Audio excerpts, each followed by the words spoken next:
இந்த தாக்குதல் சம்பவம் நடந்த பொழுது சவுதி அரேபியாவில் இருந்த நம்முடைய மாண்புமிகு பிரதமர் அவர்கள் தங்களது பயண திட்டத்தை குறுக்கிக் கொண்டு உடனடியாக புறப்பட்டார். நேரடியாக பகல்காமுக்கு போகிறார் என்று நாடே எதிர்பார்த்தது. நேரடியாக காஷ்மீருக்கு போகிறார் என்று நாடே எதிர்பார்த்தது. அவர் நேரடியாக பீகாரினுடைய தேர்தல் பேரணிக்கு போனார். எங்கள் இதயங்களில் தேசம் இருக்கிறது, உங்கள் இதயங்களில் தேர்தல் மட்டும்தான் இருக்கிறது என்பதை இந்த நாடு தொடர்ந்து பார்த்து கொண்டிருக்கிறது. அது மட்டுமல்ல, சிறப்பு நாடாளுமன்ற கூட்டத்தொடரை கூட்டுங்கள் என்று மீண்டும் மீண்டும் நாங்கள் கேட்டுக்கொண்டே இருக்கிறோம். பிரதமர் என்ன சொன்னார்? ஜனநாயகத்தின் கோவில் இந்த நாடாளுமன்றம் என்று சொன்னார். சரி, கோயிலுக்கு வாங்க என்று நாங்கள் கூப்பிடுகிறோம். கோவிலுக்கு வர இவ்வளவு பயப்படுகிற ஒரு பிரதமரை நீங்கள் கொண்டிருப்பது சரியா, நியாயமா? ஏன் அதுவும் சிறப்பு வழிபாட்டுக்கு வாருங்கள், சிறப்பு கூட்டத்தொடருக்கு வாருங்கள் என்று மீண்டும் மீண்டும் கேட்கிறோம். இங்கே வராமல் பீகாருக்கு போய் பிரதமர் பேசுகிறார். கற்பனை செய்ய முடியாத தாக்குதலை நாங்கள் நடத்துவோம் என்றார். நாங்கள் எதிர்பார்த்து கொண்டிருந்தோம் கற்பனை செய்ய முடியாத தாக்குதலை நடத்துவார் என்று. நடத்தினார். யார் நடத்தினார்? அமெரிக்க அதிபர் ட்ரம்ப் நடத்தினார். கற்பனையே செய்ய முடியாத ஒரு தாக்குதலை. இந்த பிரச்சனையில் அதிகமாக தோல்வி அடைந்திருப்பது உள்துறை அமைச்சகமா அல்லது வெளியுறவுத்துறை அமைச்சகமா என்ற விவாதத்தை இந்த அவை நடத்தி கொண்டிருக்கிறது. எதிர்க்கட்சிகள் ஆகிய நாங்கள் IMF சர்வதேச நிதியம் பாகிஸ்தானுக்கு கடன் கொடுப்பதை இந்தியாவால் தடுக்க முடியவில்லை. IMF நிர்வாக குழுவில் 25 நாடுகள் இருக்கிறது. ஒரு நாடு கூட இந்தியாவுக்கு ஆதரவாக வாக்களிக்கவில்லை. உலக அரங்கில் இந்தியாவை தனிமைப்படுத்தி வைத்திருக்கிறீர்கள் நீங்கள் என்பதை இங்கே நாங்கள் சுட்டிக்காட்ட விரும்புகிறோம்.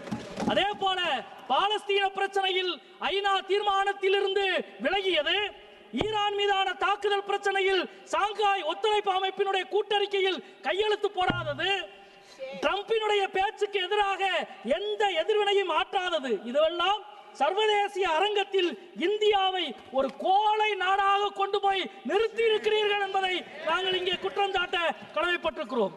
நேற்றைய தினம் நம்முடைய மரியாதைக்குரிய பிரதமர் அவர்கள் தமிழ்நாட்டுக்கு வந்து சோழர்களுடைய பேரரசை நினைவுபடுத்தி சோழர்கள் நடத்திய போரையும் ஆபரேஷன் சிந்தூரையும் இணைத்து பேசியிருக்கிறார். நான் ஒரு வரலாற்று மாணவன், வரலாற்றை அறிந்த ஒரு எழுத்தாளன் என்ற முறையில் சொல்கிறேன். சோழ பேரரசு, ராஜராஜன், ராஜேந்திர சோழன், இந்தியாவில் இருந்த ஒரு பேரரசு கடல் கடந்த வெற்றியை பெற்றதென்றால் அது சோழ பேரரசு மட்டும்தான். அந்த வெற்றிக்கு என்ன காரணம் தெரியுமா? ராஜராஜனோ ராஜேந்திர சோழனோ தான் நடத்திய எல்லா போரையும், தான் ஆரம்பித்த எல்லா போரையும் அவன்தான் முடித்தானே தவிர பக்கத்து நாட்டு மன்னன் முடித்து வைக்கவில்லை. மோடி துவங்கிய ஆபரேஷன் சிந்தூரை முடித்து வைத்தது அமெரிக்க அதிபர் ட்ரம்ப் என்பதை 25 முறை சொன்னார். ராஜராஜன் ஆரம்பித்த போரை பக்கத்து நாட்டு மன்னன் முடித்ததாக சொல்லி இருந்தால் முதலில் அவன் கதையை முடித்திருப்பான் ராஜராஜனும் ராஜேந்திர சோழனும். எனவே இன்றைக்கும் கூட இந்த இடத்திலே நம்முடைய மாண்புமிகு அமைச்சர் அவர்கள் விவாதத்தை ஆரம்பித்து பேசினார். ராமன் எப்படி இலங்கையின் மீது படையெடுத்து ராவணனை கொன்றானோ அதே போல இந்த படையெடுப்பை பிரதமர் நடத்தி இருக்கிறார் என்று சொன்னார். இன்னொரு அமைச்சர் இருந்து சொல்லுகிறார். என்ன சொன்னார்? சிசுபாலனுடைய தலையை வெட்டுவதற்கு சுதர்சன சக்கரத்தை கிருஷ்ணன் பயன்படுத்தியதை போல பிரதமர் பயன்படுத்தினார் என்று சொல்கிறார். ராமன், கிருஷ்ணன் போன்ற கடவுள்களை எல்லாம் உங்கள் தோல்விகளை மறைக்க கடவுள்களை இவ்வளவு மலினமாக பயன்படுத்துவது நியாயமா? ஆத்திகவாதிகளின் மனம் புண்படாதா? இந்துக்களின் மனம் புண்படாதா? மிக வேதனையோடு நாங்கள் இங்கே கேட்கிறோம்.